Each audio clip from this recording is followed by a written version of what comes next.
இங்க அடர்த்தியாக வாழ்கிற அந்த கும்பலிடத்திலே தமிழ்நாட்டில் இருக்கிற முன்னணி ஊடகங்கள் உங்களுக்கு வாக்குரிமை கொடுத்தா யாருக்கு போடுங்கன்றான். அவன் கொஞ்சம் கூட யோசிக்காம சொல்றான், நான் மோடிக்கு தான் போடுவேன்றான்.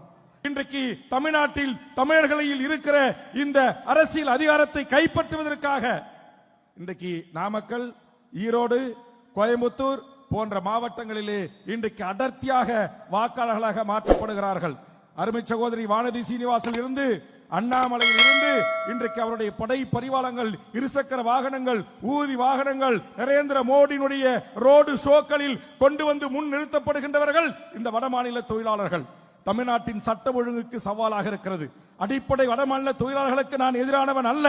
ஆனால் 2014க்கு பிறகு திட்டமிட்டு தமிழ்நாட்டில் கொண்டு வந்து இறக்குமதி செய்யப்பட்டு வாக்காளர்களாக மாற்றுகிற RSS சங் பரிவார கும்பல்களுக்கு தமிழக வாழ்வுரிமை கட்சி எதிரானது என்பதை இந்த மேடையில் நான் பதிவு செய்கிறேன். பாசிச சங் பரிவார கும்பல்களுக்கு எதிராக அரசியல் புரிதலோடு அரசியல் களத்தில் ஒன்றாக நீக்கிற இந்த கூட்டணியை தோற்கடிக்க வேண்டும் என்பதற்காக எல்லா தில்லாலங்கடி வேலையும் செய்கிறார் நரேந்திர மோடி, அமித்ஷா கும்பல்.